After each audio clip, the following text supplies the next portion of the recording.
who's forcing Donald Trump is in the position that he's taking right now, which it seems that he's somehow feeling that he needs to leave the scene, to let it in the in the hands of Ukrainians and Russians to make it some sort of solution, to make some sort of settlement. No, but he said something even more than that now when he said Putin's absolutely crazy. He said maybe we have to put on sanctions again. So it's not extricating the U.S., it's reverting to the mainstream deep state, which is possible because he's surrounded by Marco Rubio and Waltz and Kellogg and Lindsey Graham. And we didn't have 30 years of warmongering for nothing, and it didn't just go away on January 20th, 2025. We have a military-industrial complex that is the basis of the American empire, and that still is there. And Trump's trying to end a war, but no one likes to end war among these imperial powers. Even a country like Britain, which lost its empire 80 years ago, doesn't like to end war. France loves the warmongering right now. The United States is the only country where the leader, it seems once in a while, to be trying to wind down the war, but then a statement like today could mean just a reversion to back to where we were before. Putin didn't do anything, quote, absolutely crazy. The Iranians launched massive drone attacks, including on Moscow in recent days. The Western European governments are so incredible in not saying one word about how to actually reach peace. They talk about a ceasefire, but not how to actually reach peace.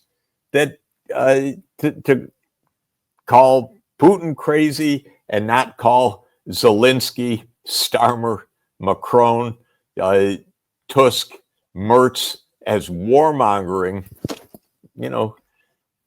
it's just strange. And it's very disturbing because basically it may be that Trump doesn't have the stamina to persevere. Maybe doesn't understand, maybe doesn't have the personal stamina. Maybe he's so much under the assault of the deep state. But the lines today were definitely not helpful to peace and definitely not helpful to Ukraine. If you were to mention the main difficulty on the part of the Trump administration, would be the technical parts of what's going on in Ukraine, or somehow the bigger picture, the strategy of the United States in dealing with Russia and the way that they're getting some sort of pressure from the deep state? It's the latter. Look, basically, the U.S. gambled that it could pull Ukraine into the Western orbit and do it with NATO enlargement and make Russia fold. And that was the bet. And that bet was wrong. For Russia, this was such a core set of issues that when the United States helped to overthrow a pro-Russian government or Russia-friendly government in Ukraine next door, when the United States built up the largest army in Europe, actually in Ukraine, during Trump 1 period, when the United States refused to negotiate over the NATO question at all. This is the deep state at work. And Trump came in with the right idea that this isn't in America's interest and it's not working. Most importantly, from Trump's point of view, is this failed. This was a gambit. This was, remember, Americans play poker. This was, trying to bet the pot with a pair of twos. and they vastly overplayed their hand. They bluffed, or they believed their own press releases, but they thought that that Putin would fold, if you keep the poker analogy, and he didn't fold. So Trump came in and said, I don't want to play this hand anymore. This is Biden's hand. That all makes sense. But as soon as he said it, the entire political class of the United States and Western Europe jumped up and down. Oh, that's appeasement. You can't do that. You're just doing Trump's, Putin's line and Putin's interest. What do they think? What's the plan that Starmer has? How many Ukrainians is he going to kill, according to his plan? Is it another 500,000? What is the plan? Is Starmer really going to defeat Russia, Britain, which can't even keep its clinics open anymore? It's really going to defeat Russia right now? So they don't have a plan. They're just warmongering, and as long as it's the Ukrainians dying, that's fine. And they portray themselves as friends of Ukraine. Part of the problem is Zelensky. He's a dictator. He can't let go either, but he's killing his own people. Plain and simple. For what? For what prospect? What are the costs, the benefits, and the likelihoods? People don't want to talk about any of that. But the vast likelihood is that all this is a path to continued war that destroys Ukraine in the end. That's the path we're on. And Trump has been trying to get off that path, but whether he's really staying off the path or not remains to be seen. And his posting today about Putin gone absolutely crazy, this is a very bad sign. It shows that he's succumbing to all the normal politics of Washington. Can we understand why did Russia decide to talk directly with Ukrainians? Because before they said they're not going to talk with Zelensky and his administration because Zelensky is not officially the president of Ukraine. Is that related to what Donald Trump wasn't able to get from Ukraine, or somehow was manipulated by the Europeans? Go ahead, Professor. No, I think Russia has said all along for years they want to end this at the negotiating table, but they want the negotiations to be about ending the underlying causes of the war. It makes perfect sense, by the way. You want to end this war. It's not by freezing the conflict so that the war can start again. It's by going to the root causes: NATO enlargement, collective security, territorial issues, and so on. So Russia has not resisted negotiating. It's laid out its position. It's probably negotiable in some parts, but to find out, you have to negotiate. Europe doesn't want to negotiate. Europe doesn't lay out any position. Zelensky's position is total victory, total capitulation of Russia, war crimes trials, reparations. It's kind of a delusional list that is the opposite of really trying to get an end to the conflict. So I think it's not surprising that Putin said, let's negotiate. By the way, just as a footnote, they didn't say who they would sign with. They said they would negotiate terms. And they're going to exchange some papers on this. So Russia will be stating, here are the terms and why of ending this conflict. Ukraine apparently won't do that. The Western world won't do that. They don't talk about how to actually end the war, because that would force them to get into issues like, should NATO really expand? To this day, the Europeans are saying yes. This is nuts, by the way. This is just the recipe to completely destroy Ukraine, to carry on with such imbecilities. Sorry. NATO should never have tried to expand to Ukraine. It was reckless. It was warmongering. It was known by experienced people that it could lead to deadly conflict. It never should have been done. But my God, given what's happened since 2022, for Europeans to continue to say, absolutely, Ukraine will join NATO is shocking to me. Well, let's talk about a couple things first. First of all, um, let's talk about Russia's nuclear doctrine, because this is the scary part of this conversation. Russia's nuclear doctrine, as modified in 2024, sets certain red lines. And one of the red lines is an attack by conventional forces against Russia's strategic nuclear um, forces of bombers, missiles, command and control, etc. Just simply using conventional forces to target Russia's strategic nuclear infrastructure is a red line that can trigger a nuclear retaliation. The second is when a non-nuclear power is supported in a conventional attack against Russia that threatens its existential existence by nuclear partners, then Russia will view that as an attack by the nuclear partners on Russia and use nuclear weapons as well. And so the Ukrainian Operation Spiderweb, this drone attack, and on 4 Russian strategic bomber bases, violates at least 2, probably more, of the red lines of Russia's nuclear doctrine. I mean, we're playing with fire here, because with different leadership, people that didn't have the spine of Putin, people who didn't have the foresight or the patience or the resilience of Putin, we'd probably all be dead now. That's how serious this is. We're talking about global nuclear exchange, the total annihilation of the world. So this isn't a joke. This is as real as it gets.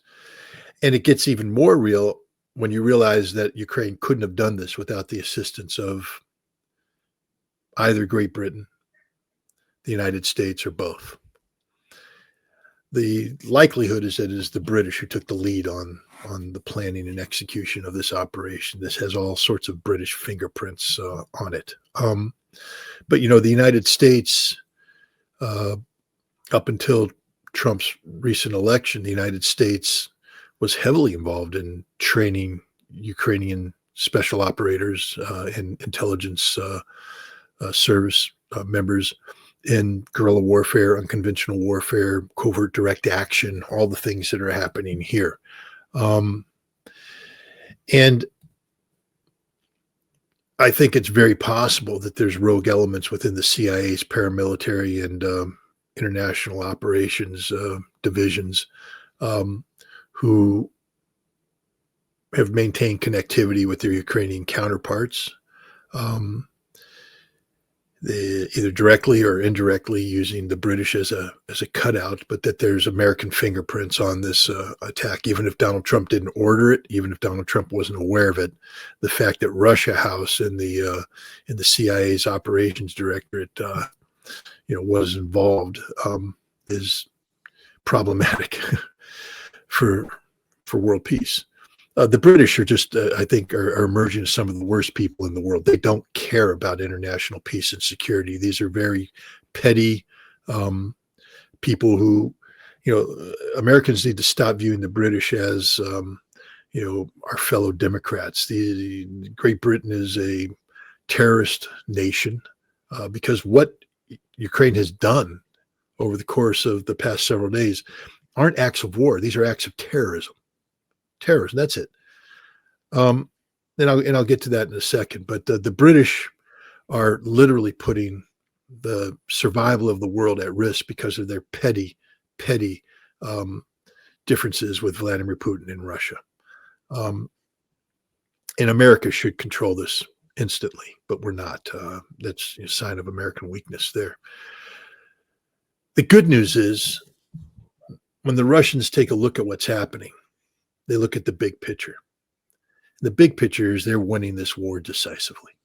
I mean, there isn't a single front in which they're losing. Everything the Ukrainians did, from blowing up 2 trains to attacking, carrying out these drone attacks, to their attack on the Crimea bridge today, um, are terrorist operations. That's it. That's all Ukraine can do right now, is basically cheap tricks. Go out and carry out some fancy covert operation. Looks good on paper.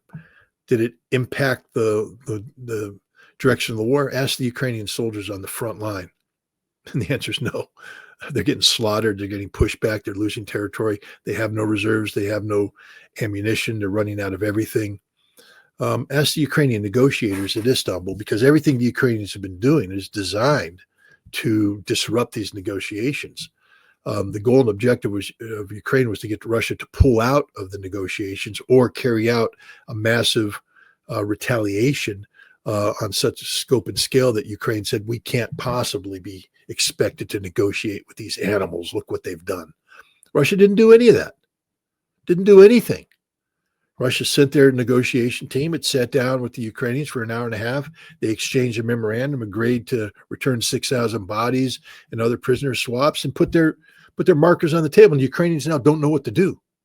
Neither does the West, because these talks were supposed to end. Lindsey Graham and Richard Blumenthal flew to Kiev and conspired with Ukraine to set this up, to have the package of sanctions there waiting, so when Russia fumbled at the negotiations, they could come in and get Trump to put the hammer down.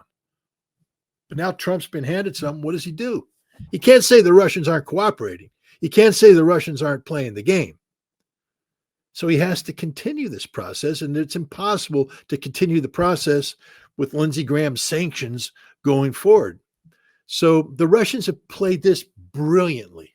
This is genius, diplomatic genius, operational genius on the part of the Russians. Yes, we can say this is an intelligence failure. I mean, every time you have an action of this sort take place, it's an intelligence failure. But I would also say the people that say that don't know a goddamn thing about intelligence. I'm just going to be honest with you.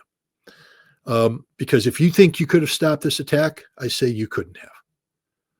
It would have required luck.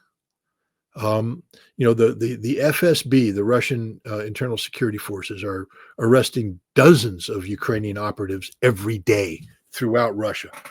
Pro hint, Russia's a very big country, by the way. Pretty damn big.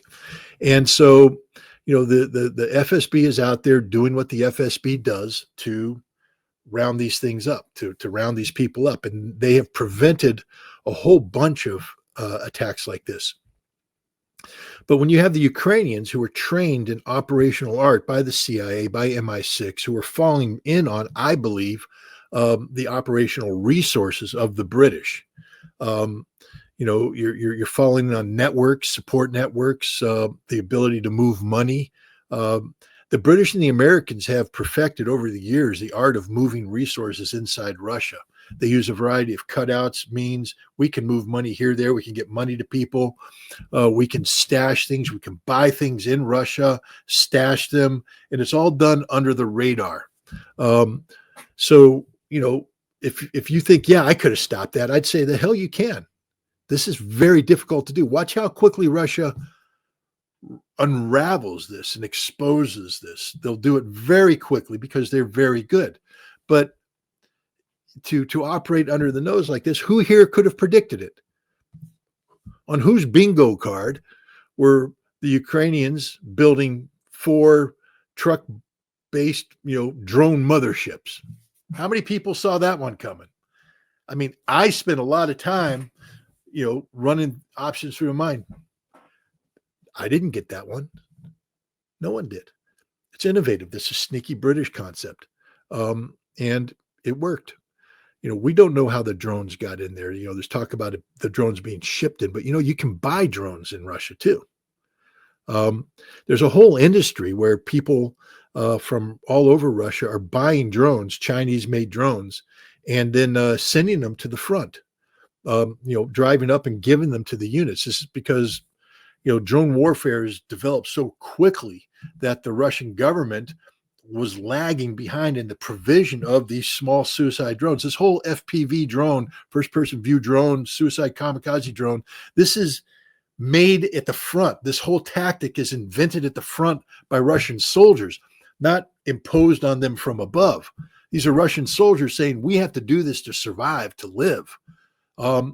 And it's such an effective tactic. It's redefined the entire war that the government has fallen into place and now has drone units, has procurement. They're sending the drones in. But even then, the adaptations that are taking place are done by the soldiers. And there are many units that fall outside of the framework of the Ministry of Defense procurement network, these volunteer units, units belonging, they're still affiliated with the Donetsk People's Republic or Lugansk People's Republic, the Akhmat Special Forces.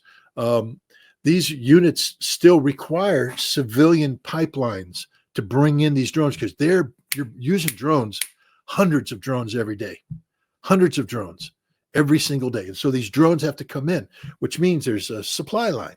You go out and you procure them. Well, if you've got that much procurement taking place and it's free flowing in, 100, what would they say? 117 drones were used in this operation. You can accumulate those purchases over the course of a year and a half in a way that's not detected by the FSB.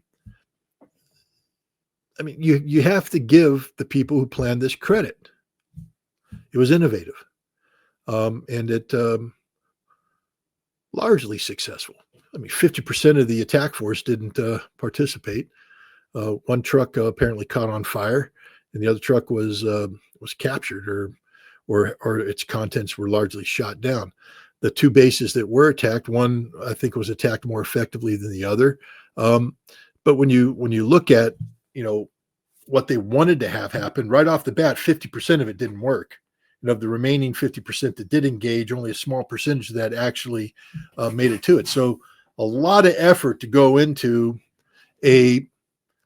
something that seized headlines, but had zero operational impact on the Russians, zero diplomatic impact. All it did is harden the resolve of the Russian government to see this through. Dmitry Medvedev, who normally in circumstances like this puts out posts that are very explosive and and as such they lend themselves to being dismissed by people saying, well, this is just good cop, bad cop kind of stuff. But I read everything he says and I listen to what other people say too. And he put out a post that was quite telling. He said, that which needs to be destroyed will be destroyed. And those people that need to be eliminated will be eliminated. It's inevitable and it's going to happen. Meaning the Russians aren't going to be taken off course here. The Ukrainian terrorist tactics, what did Ukraine think they were going to accomplish blowing up two bridges? One of those bridges, by the way, is blown up using American-provided C4 plastic explosive. Now, the Russians, I guess one of the bombs didn't go off and they were able to take it, reverse engineer it. And then when they tested the C4, it's American C4. Now, we've provided it with the Ukrainians. It doesn't mean that we actually did this, but what it means is this. Someplace in Ukraine, the CIA's Special Activities Division sat down with Ukrainian special operators and taught them how to make a C4-based explosive designed to bring down a rail bridge. We taught them to do that. They're using our explosives, our design. We trained them on this. We trained them how to infiltrate into Russia. We trained them on the various tactics, the communications necessary, etc. So even if Trump said, stand down, too late, we already trained them. And they executed that which we trained them to do. But what did they do? They blew up bridges. The trains are working right now. They didn't stop the trains. They killed a bunch of civilians. They wounded a bunch of civilians. They just certified in the minds of the Russians that Ukraine is a terrorist nation. Take a look at the peace proposal that Russia put out there. I don't know if people, actually went through it and paid attention to it. One of the conditions for conflict termination is elections in Ukraine, parliamentary and presidential. Zelensky's not going to be the president of Ukraine, and the current parliament's not going to be the parliament of Ukraine. That just isn't going to happen. They will all be arrested. Trust me. And they will all be brought to justice. Trust me. They've built their own grave. Now they're building their own coffin. They might as well climb in the coffin and, find an automatic hammer to put the nails in it, because it's over for them. Ukraine will not emerge from this well. Russia's winning on all fronts. The Ukrainians are just going to get weaker and weaker and weaker. Russia is going to get stronger and stronger. And if they keep doing this, at some point in time, once Russia realizes that they can demonstrably prove that Ukraine has no intention of pursuing peace, and its Western bosses have no intention of allowing Ukraine to pursue peace, then Russia can drop all pretense and say we're at war with Ukraine. But Russia's not doing that right now. The smartest person at the table is Vladimir Putin. He's 400 times smarter than Donald Trump. He's orders of magnitude smarter than anybody in Europe. And, Zelensky doesn't even rate being a piece of dog poop on Vladimir Putin's shoe. That's how low this man is. Putin is in control. Absolutely. You see no panic in Russia right now. Yes, on the blogosphere, there's all sorts of, oh, the sky is falling. Oh, Russia's weak. Oh, Putin's weak. Oh, this, that, and the other thing. I just say, look at the battlefield. That's the ultimate, canvas. And the painting that's being painted on the battlefield is a painting of Russian victory, decisive. And what we saw over the course of the past few days, and even up to including this morning, are desperate acts carried out by desperate people who have no other recourse. The best Ukraine could do is glorified acts of terrorism. That's it. They can't do anything else than that. They've got nothing else. And Europe can't support them. Europe's crumbling. Look at the Dutch. Right-wing government came in. Oh, we're going to support it. They're done, finished, gone. Not because of Ukraine necessarily, but because of bad policy. And one by one, these European nations are going to fall. Poland right now, they have a new president. Tusk is now going to, I guess, put up a vote of no confidence or vote of confidence to see if he still has the confidence. But Poland is questionable. Ukraine won a slim election. Not Ukraine, Romania won a slim election. But, it's not as though that the vast majority of the Romanian people support these continued policies. France is going to be in political trouble this summer. Macron's government may fall. Starmer, there's movement to push him out. Germany, Merz is in, but is he really in? How long until he too goes through a political crisis? The only one that's sitting in rock solid position is Vladimir Putin. And so that's how I spend it. It's a very dangerous situation, but thank God we have Vladimir Putin as the Russian president, because he's not going to let this spin out of control, no matter how much the incompetence and deliberate provocations of the other parties are pushing it to become something that's totally out of control.